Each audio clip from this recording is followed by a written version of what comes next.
Good morning class 6। आज हम पढ़ रहे हैं chapter number 2 separations of substances and इसमें आज हम पढ़ेंगे मैग्नेटिक सेपरेशन। तो मैग्नेटिक सेपरेशंस में क्या होता है, ये आप पहले फिगर देखिए कि हमारे पास जो मिक्सचर होता है वो क्या होता है, एक पाउडर की फॉर्म में होता है। तो पाउडर की फॉर्म में होता है तो इसमें हमारे पास में कुछ पार्टिकल्स तो ऐसे होते हैं जो कि मैग्नेटिक फोर्स से क्या होते हैं, अट्रैक्ट होते हैं, यानी कि अपने अंदर से जो मैग्नेटिक फोर्स है उसको शो करते हैं। और हमारे पास में कुछ पार्टिकल्स ऐसे होते हैं जो कि मैग्नेटिक के थ्रू रिएक्ट नहीं करते हैं। जैसे कि हमारे पास आयरन पीस है तो वो तो क्या होता है कि मैग्नेट के थ्रू रिएक्ट करता है, यानी कि मैग्नेट से अट्रैक्ट होता है।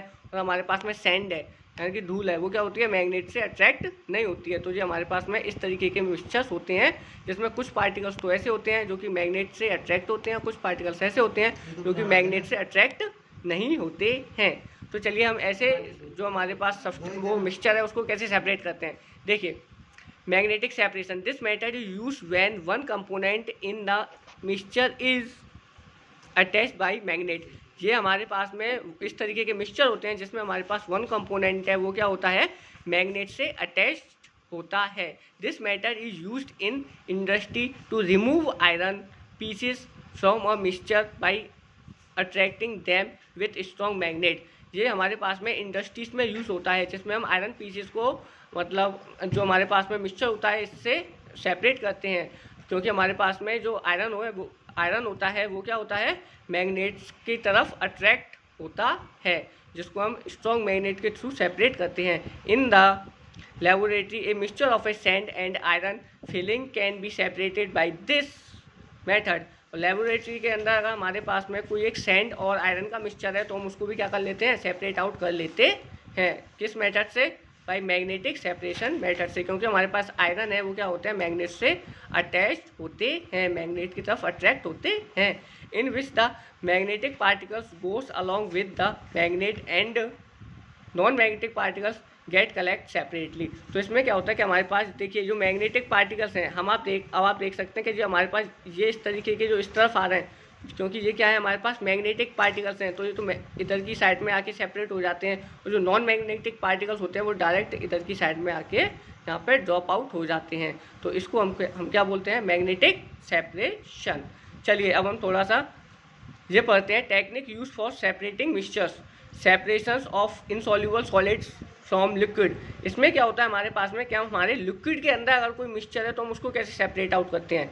देखिए इसमें आता है हमारे पास में sedimentations and decantations. Sedimentation is the process by which solids that sink in the liquid are allowed to settle down the bottom of the container. हमारे पास में इसमें क्या होता है कि हमारे पास में कुछ तो हैवी पार्टिकल्स होते हैं, हमारे पास लिक्विड में कुछ हैवी पार्टिकल्स होते हैं जो क्या होते हैं, सेटल डाउन हो जाते हैं अपने बॉटम पे। क्लियर है। तो जिसके कारण हम क्या कर सकते हैं कि जो ऊपर वाला जो प्योर वाटर है, मतलब प्योर जो हमारे पास लिक्विड है, उसको हम बिना हलाए, मतलब जो नीचे वाले हमारे डस्ट पार्टिकल है उसको बिना डिस्टर्ब किए हुए आसानी से सेपरेट आउट कर सकते हैं।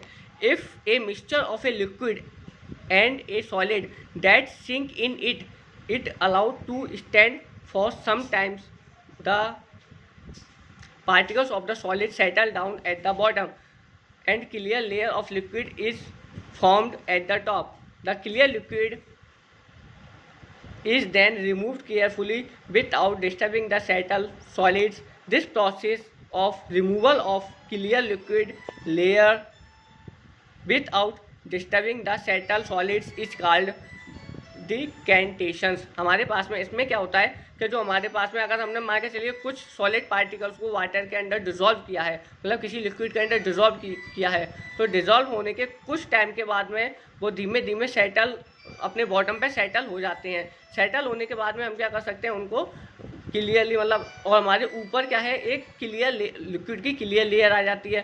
तो हम बिना डिस्टर्ब किए हुए, मतलब आसानी से बिना डिस्टर्ब किए हुए उनको डस्ट पार्टिकल्स को आसानी से हम क्या कर सकते हैं, अपने लिक्विड को सेपरेट आउट कर सकते हैं। इसी को क्या बोलते हैं हम, डिकेंटेशंस। क्या बोलते हैं, डिकेंटेशंस। ओके। चलिए अब होता है हमारे पास में कोगुलेशंस और लोडिंग। कोगुलेशंस क्या होता है कि हमारे पास में कुछ पार्टिकल्स ऐसे होते हैं लिक्विड के अंदर जो कि अपने बॉटम पे सेटल डाउन नहीं होते हैं, तो उनको सेटल डाउन कराने के लिए हमें उनको किसी दूसरे केमिकल्स के साथ मिलाना पड़ता है, जिससे वो क्या हो जाते हैं, हैवी हो जाते हैं और नीचे सेटल डाउन हो जाते हैं। Sometimes the insoluble solid in a liquid are not heavy enough to settle down. Sometimes क्या होता है, हमारे पास में लिक्विड के अंदर जो सॉलिड के पार्टिकल्स होते हैं वो ज़्यादा हैवी नहीं होते हैं और सेटल डाउन नहीं होते हैं। Then we have to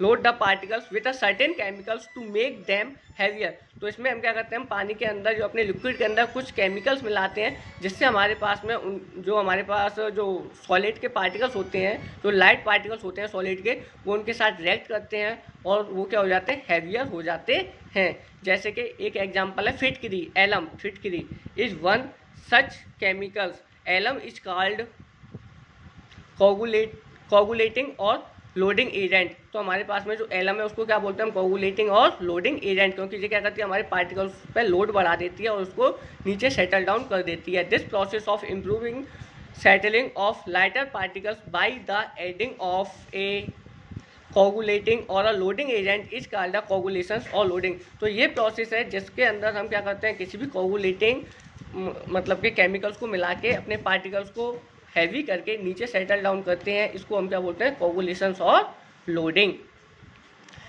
during rains dust particle suspended in the air settle down due to the loading by rain drops. This is the reasons that we can see distant object more clearly after rains because the rain becomes dust free and clean. Similarly, when we sprinkle water on a dusty floor, water loads the dust particle, hence dust particles settle down and do not rise up as long as they remain wet. हमारे पास में क्या होता है कि जब हम rainy season में जो हमारे पास में डस्ट पार्टिकल होते हैं एयर के अंदर, वो क्या होते हैं, रेन ड्रॉप से अटैच होके मतलब हैवियर हो जाते हैं और नीचे सेटल डाउन हो जाते हैं। इसलिए हमें रेन मतलब बारिश के बाद में हम क्या कर सकते हैं, बहुत दूर तक देख सकते हैं। Okay, thank you students. बाकी हम नेक्स्ट क्लास में स्टडी करेंगे। Okay, thank you.